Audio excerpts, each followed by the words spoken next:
بسم اللہ الرحمن الرحیم. ایک صاحب نے پوچھا ہے خواجہ سراؤں خنسا انٹرسیکس اور جنہیں شیمیل کہا جاتا ہے ان کی حقوق اسلام میں کیا ہے؟ یاد رہے کہ مذہب اسلام میں انسان تو کجا جانوروں کے حقوق بیان کیے گئے ہیں.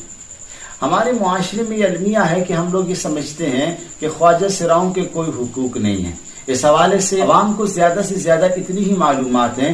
وہ یہ سمجھتے ہیں کہ خواجہ سرا جو ہوتے ہیں، جو خنسا ہیں، ہجڑے ہیں، یہ شرعی احکام کے مکلف نہیں ہیں. نماز روزہ ان پر لازم نہیں ہے. ان کی بد دعاؤں سے بچنا چاہیے. کہیں یہ آ جائے تو ان کو پیسے دے کر ان کے ساتھ تعاون کر دیا جائے. محترم ناظرین، خواجہ سراؤں کے حقوق کیا ہیں اور مذہب اسلام کی تعلیمات اس حوالے سے کیا ہیں، آج کی اس مختصر سی نشست میں ہم آپ کے سامنے عرض کریں گے کہ خواجہ سراؤں، خنسا اور ہجروں کے شریعت میں احکامات، ان کے متعلق شرعی احکامات واضح طور پر موجود ہیں. محترم ناظرین، ہم دیکھتے ہیں کہ زمانہ قدیم سے ہجڑے اس دنیا میں پائے جاتے ہیں. خنسا انٹرسیکس قسم کے لوگ اس دنیا میں پائے جاتے ہیں اور رسالت مآب صلی اللہ علیہ وسلم کے دور میں بھی خواجہ سرا موجود تھے، جیسا کہ صحیح بخاری حدیث نمبر 4234 اور 5235 ہے. بخاری شریف کی ان دو احادیث میں ہمیں ہجروں کے متعلق شرعی احکامات ملتے ہیں. رحمت عالم صلی اللہ علیہ وسلم کے دور میں ہجرے موجود تھے. آپ صلی اللہ علیہ وسلم کے ساتھ نمازیں بھی پڑھتے تھے، جہاد بھی کرتے تھے، مسلمانوں کے ساتھ مختلف قسم کے کاموں میں شریک ہوتے تھے. شروع میں رحمت عالم صلی اللہ علیہ وسلم نے ان کو اجازت دی تھی. یہ عورتوں کے پاس آیا کرتے تھے اور نبی صلی اللہ علیہ وسلم نے ان کو اجازت دے رکھی تھی. لیکن جب دیکھا کہ یہ عورتوں کے معاملات سے انتہائی دلچسپی لیتے ہیں تو آپ صلی اللہ علیہ وسلم نے ان کو مدینے سے بدل کر دیا. مدینہ منورہ سے باہر جگہ ہے روضہ خاخ، نقیع اور حمراء الاسد کی طرف ان کو ٹرانسفر کر دی ان کی. یہاں تک کہ کتب احادیث میں بعض ہجروں کے نام بھی ملتے ہیں، جیسے معیت، نافع، ابو ماریہ اور خابور نام بھی ہمیں ملتے ہیں خواجہ سراؤں کے. خواجہ سراؤں کے متعلق چند احکامات آپ کے سامنے عرض کرتے ہیں. خواجہ سرا کی تعریف کیا ہے؟ خواجہ سرا کسے کہتے ہیں اور اس کے شرعی احکام کیا ہیں؟ یاد رکھیں، المغنی ابن قدامہ میں اور پاکستان کے نامور تعلیمی ادارے جامعہ علوم اسلامیہ بنوری ٹاؤن کراچی کا یہ فتویٰ ہے کہ خنسا ہجرہ انسانی افراد میں خنسا انٹرسیکس ایک ایسا فرد ہے جس میں مذکر اور مؤنث کی علامات پائی جاتی ہیں.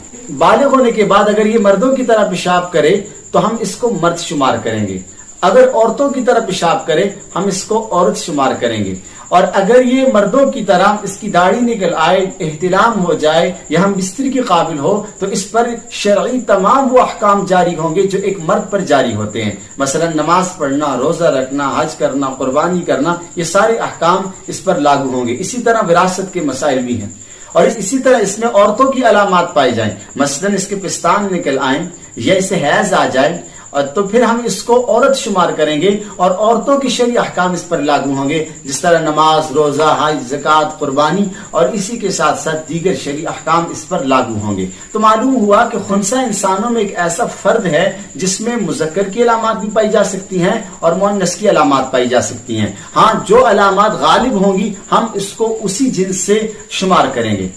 لیکن اگر جس میں دونوں کی علامات نہ پائی جائیں یا دونوں راستوں سے وہ پیشاب کرے، مردوں کے راستے سے بھی پیشاب کرے اور عورتوں کی راستے سے بھی پیشاب کرے، تو پھر اس کو خنسا مشکل کہتے ہیں. اس حوالے سے ہم تفصیلی بیان آپ کے سامنے کریں گے ایک اور ویڈیو میں.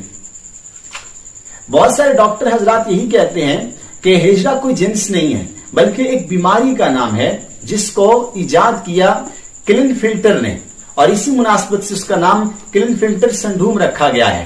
اور انہوں نے یہی کہا ہے کہ یہ ایک بیماری ہے. ہمارے معاشرے میں ہم دیکھتے ہیں کہ بہت سارے لوگ شادی بیاہ سے معذور ہوتے ہیں، شادی بیاہ نہیں کرتے، یا بہت سارے لوگ ایسے ہوتے ہیں جو شادی تو کرتے ہیں لیکن بچے ان کے پیدا نہیں ہوتے.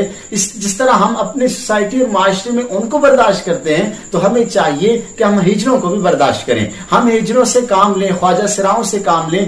جس طرح بہت سارے حضرات کا کہنا ہے کہ روزہ رسول پر بھی ہجروں کو ڈیوٹی پر رکھا جاتا ہے، اگر وہاں عورتیں آ کے رش بنا لیں تو ان کو رفع دفع کرنے کے لیے، ان کو وہاں سے دھکیلنے کے لیے، بھیجنے کے لیے ہجروں کو استعمال کیا جاتا ہے۔ اس طرح بہت سارے علاقوں میں اسکول میں ہجروں کو رکھا گیا، ان سے کام لیا جاتا ہے۔ اگر حکمران اور ہمارے اشرافیہ طبقہ اور سوسائٹی کو چلانے والے لوگ اگر ہجروں کے حقوق کی طرف متوجہ ہوں تو یہ ہجرے بے حیائی اور فحاشی اور یعنی کی طرف نہ جائیں۔ ہمارے معاشرے میں تو یہ سمجھا جاتا ہے کہ ہجروں کے لیے سب کچھ حلال اور جائز ہے، جو وہ کرتے رہیں ان سے باز پرس نہیں ہوگی۔ ایسی بات نہیں ہے، ہجرے بھی اللہ کی ایک ایسی مخلوق ہے جو عبادت کے مکلف ہیں، شرعی احکام کے مکلف ہیں۔ البتہ بہتر یہ ہے کہ جس گھر میں خواجہ سرا پایا جائے تو اس کی تشہیر نہ کی جائے۔ جس طرح ہمارے معاشرے میں بہت سارے لوگ ان کی شادی نہیں ہوتی، ان کے مرضوں کی تشہیر نہیں ہوتی، اسی طرح کہ اگر کسی گھر میں ہجرہ پایا جائے تو اس کی تشہیر نہیں کرنی چاہیے اور اس کی تشہیر نہیں ہونی چاہیے۔